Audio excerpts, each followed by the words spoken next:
What happens when you're a bored 8-year-old Hopi girl in 1836 who spends every day following your strange grandmother around her garden while she whispers to corn stalks, sings to bean plants, and has full conversations with squash vines, and you think she's just a lonely old woman talking to herself until the year of the Great Drought, when every field in our mesa village turns brown and dies except hers, which stays impossibly green, and the elders discover that you're the only other person who learned her language before she passed away.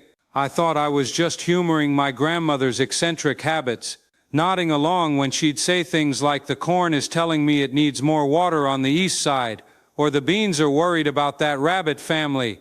But when our crops failed, and the council of elders desperately asked me to try her methods, I walked into our dying fields, whispered the phrases she taught me, and watched plants that had been withering for weeks suddenly straighten their stalks and reach toward the sky. Now I'm 16, responsible for teaching an entire generation of Hopi farmers, a skill that sounds like magic, but is actually something far more profound, and I still don't fully understand how it works. Before I tell you what the plants told me about the coming changes to our world, less than 5% of you will finish this story.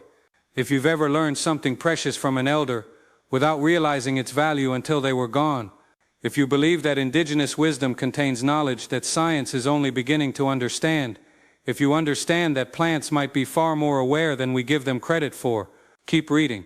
Because what my grandmother taught me about listening to plants didn't just save our crops, it revealed a completely different way of understanding the living world, one that our people had known for generations but were in danger of forgetting. My name is Speaks with Growing Things, though I was born butterfly dancing in the year the white man calls 1828, in a Hopi village built on the high desert mesas of what they now call Arizona. Our people have lived on these mesas for more than 1,000 years, farming in one of the harshest environments imaginable: desert heat, little rain, poor soil, constant wind. We survived here not through luck, but through profound understanding of every plant, every water source, every subtle shift in weather and season. My grandmother, Corn Mother, named for the sacred plant that sustained our people, was considered the best farmer in our village. While other families' fields produced moderate crops, hers exploded with abundance. Her corn grew taller, her beans produced more pods, her squash vines spread wider and healthier. People said she was blessed by the spirits. They said she had special seeds.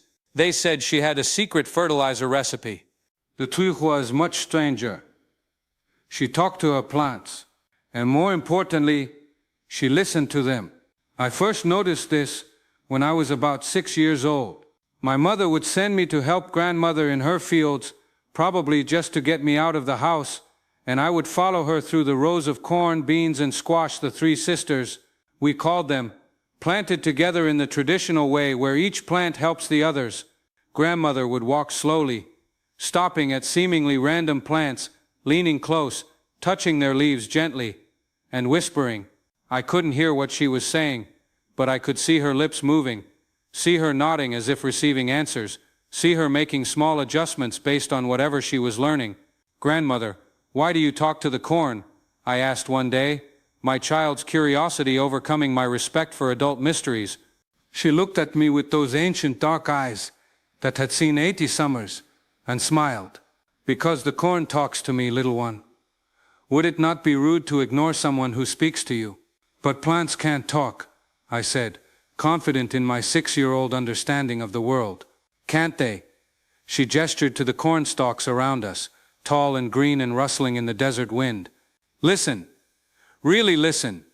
Not with your ears only, with everything. What do you hear? I listened. I heard wind. I heard insects. I heard the distant sounds of the village. I hear wind and bugs. Listen deeper. Feel what the plants are feeling. Sense what they need. I tried. I felt silly. But grandmother was patient, and I loved her, so I kept trying. Day after day, summer after summer, I followed her through the fields, watching her whisper to plants, watching her make tiny adjustments to soil moisture here, remove a competing weed there, adjust a bean vine's position to catch more sun. And slowly, Very slowly, I started to notice things I hadn't before. Guys, I need you to understand that I'm not talking about magic or supernatural powers. What my grandmother was teaching me was something both simpler and more complex. Profound observation combined with generational knowledge. Comment below if you've ever learned a skill from an elder that seemed almost magical until you understood the depth of knowledge behind it. Have you ever watched someone who truly masters a craft and realized they're seeing things you can't see yet? Because this is exactly what was happening. My grandmother was teaching me to observe at a level I didn't know was possible.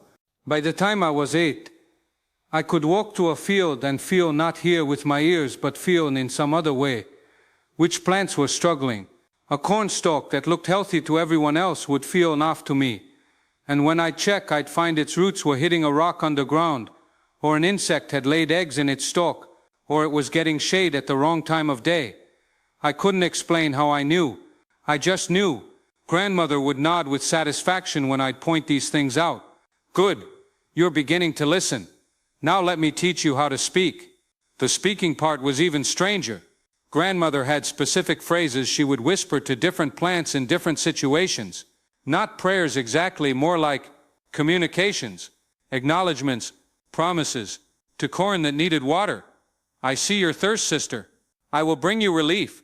To beans climbing corn stalks. Climb strong, little one. Your sister corn is sturdy and wants to help you. To squash vines spreading across the ground. Spread wide, grandmother.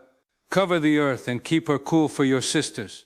She taught me these phrases, made me repeat them, corrected my pronunciation and tone. It's not the words alone, she explained. It's the intention behind them. The plants feel your attention, your care, your promise to help. That's what they respond to. I practiced feeling increasingly silly, but trusting my grandmother. I would whisper to plants when no one was watching, telling them they were beautiful, that I would take care of them, that I appreciated what they gave us. And the strangest thing happened. It seemed to work. The plants I talked to grew better than ones I ignored. Not dramatically. Nobody was going to notice. But I could see the difference. A corn plant I'd whispered encouragement to would have slightly greener leaves, slightly stronger stalks, slightly larger ears than its neighbor that I'd ignored. Was this real? Was I imagining it? I honestly didn't know. But grandmother insisted I keep practicing.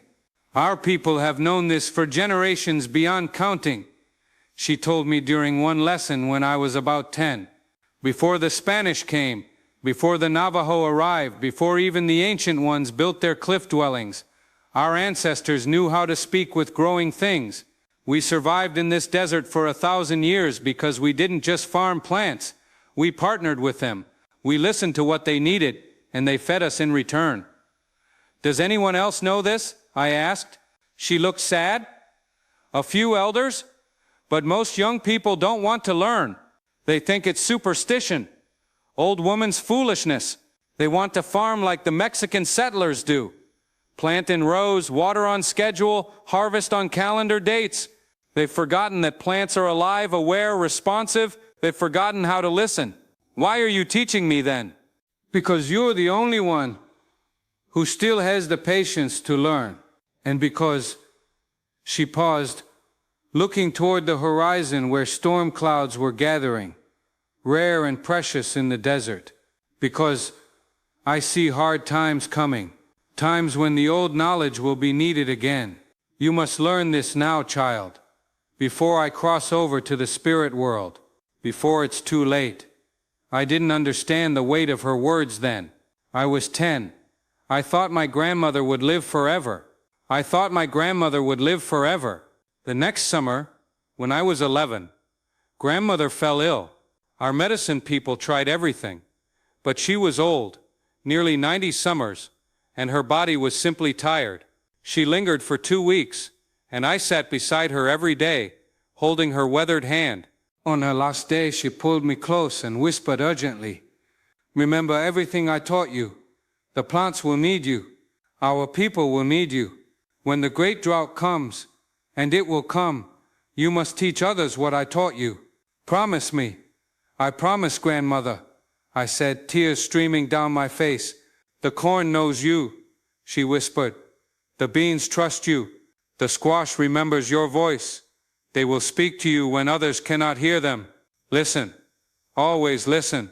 She died that evening, peaceful and ready. The village mourned one of our greatest elders, and I inherited her fields, her seeds, and her strange knowledge that everyone thought had died with her. For the next 3 years I maintained grandmother's fields using her methods. I talked to the plants. I listened to their needs. I made adjustments based on what I felt they needed. The fields continued to produce abundantly, which people attributed to grandmother's blessed seeds, or good soil, or my luck as her granddaughter. Nobody realized I was actively using her techniques. Nobody knew I was continuing her practice of speaking with growing things. I kept it secret, because I was a teenager, and didn't want to be seen as strange. Then came 1842, the year of the Great Drought. The rains that usually came in summer didn't come. The winter snows that watered our springs had been light. By midsummer, our reservation of water in underground cisterns was running dangerously low. The crops planted by everyone in the village began to struggle. First they yellowed, then they withered, then they began to die. The Council of Elders held emergency meetings. We rationed water strictly. We performed rain ceremonies. We prayed to the Katsina spirits. But still no rain came. The drought continued. Week after week the sun blazed mercilessly, and the crops died. Every field in the village turned brown and brittle. Corn stalks that should have been tall and green stood stunted and yellow. Bean plants dropped their leaves. Squash vines shriveled to dry stems. Every field except mine, my fields, grandmother's fields, stayed green. Not perfectly healthy, not thriving, but alive. While every other farm turned to dust, my 3 sisters continued growing. Slower than normal, smaller than usual, but growing. People noticed. Of course they noticed.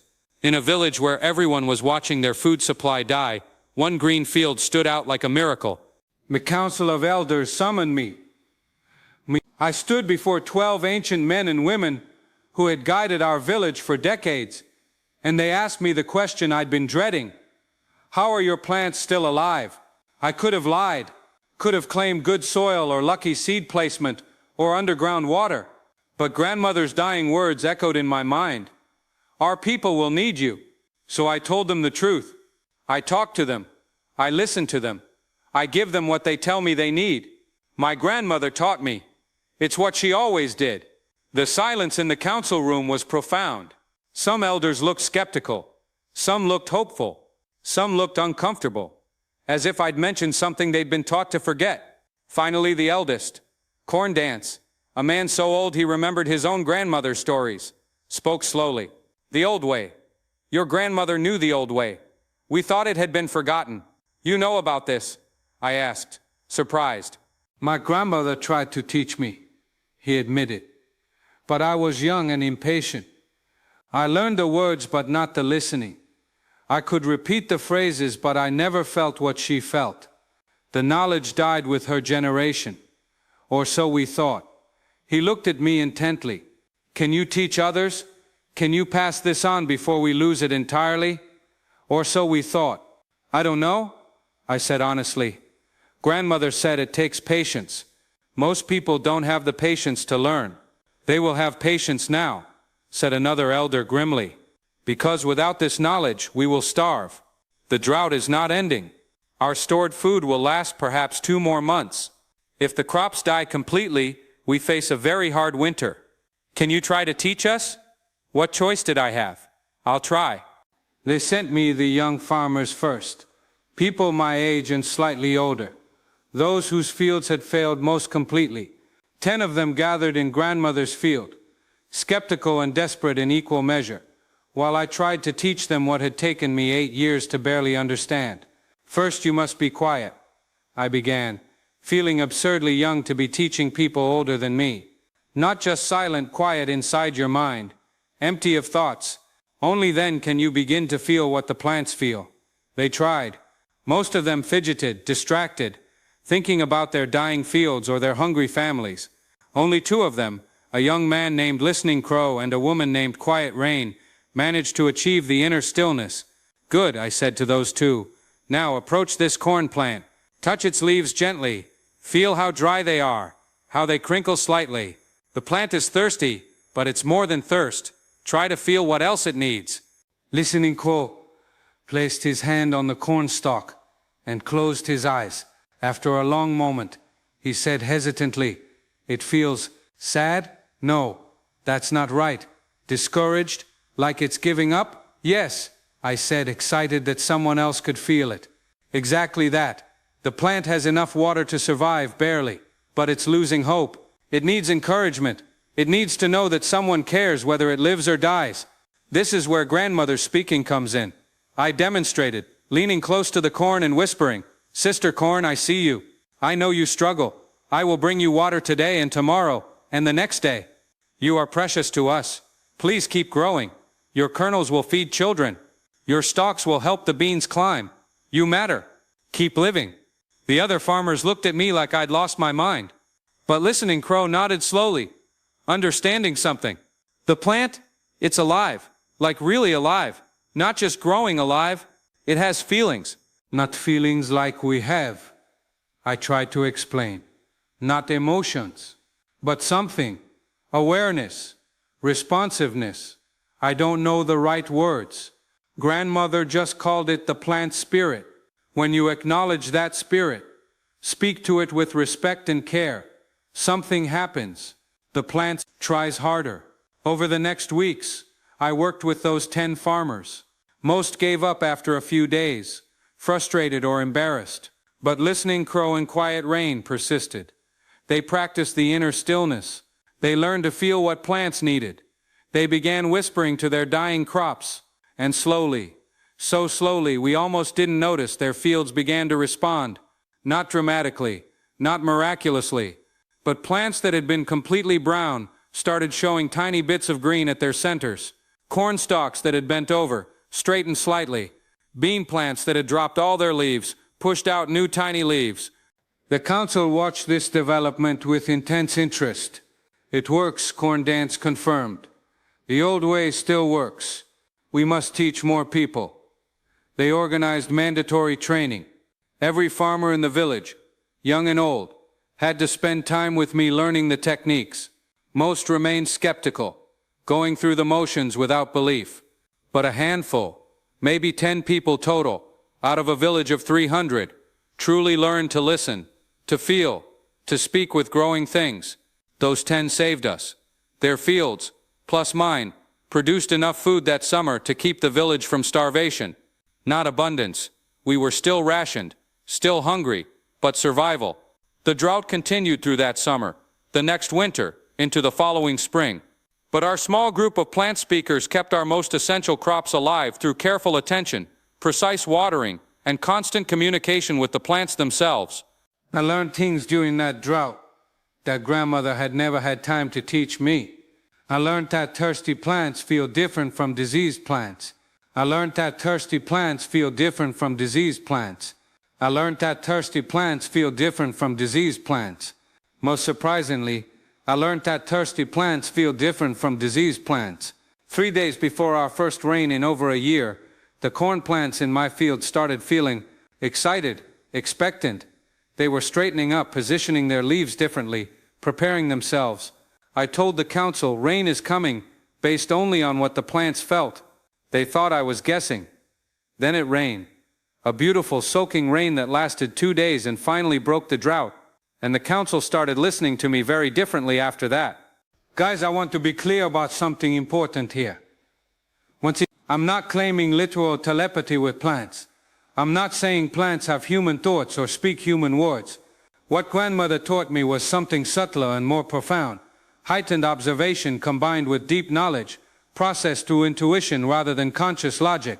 When I listen to plants, I'm reading thousands of tiny signals: leaf angle, color variations, stem flexibility, root depth, soil moisture, air humidity, insect activity, time of day, season progression, and synthesizing all that data into a feeling, an impression, a knowledge of what that plant needs.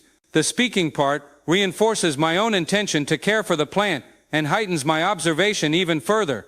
Does the plant actually hear me? I don't know, but the practice works, and that's what matters. Over the next years, I trained more people in grandmother's techniques. Some learned the basics enough to improve their farming. A few learned deeply, becoming true plant speakers, who could walk through a field and know what every plant needed. I'm 24 years old now, as I tell this story. I've been teaching the old way for 8 years. Our village hasn't faced another drought that severe, but we've faced other challenges. Unseasonably early frosts, insect plagues, windstorms that knocked down corn stalks.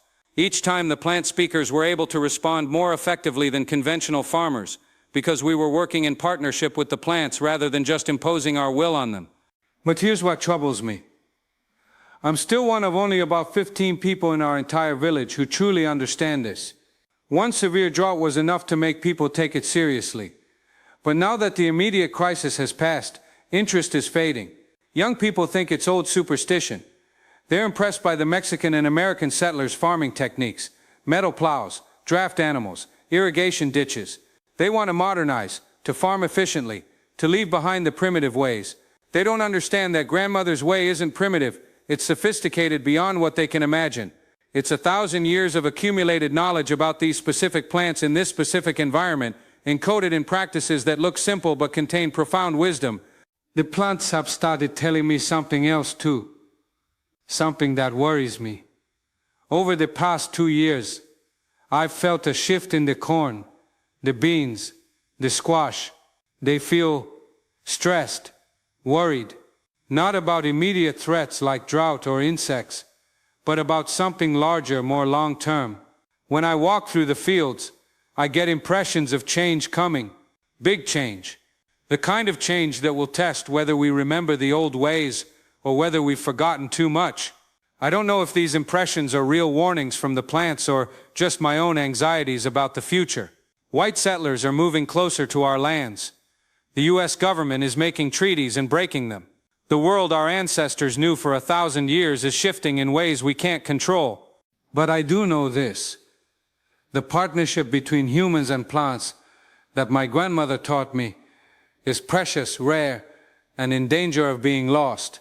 If we forget how to truly listen to the growing things, we'll lose more than just better farming techniques. We'll lose a way of understanding our relationship with the living world. We'll lose the knowledge that we're not separate from nature, not above it but woven into it, dependent on it, part of it. Here's what I learned from my grandmother and the plants. The natural world is far more aware, responsive, and communicative than we usually recognize.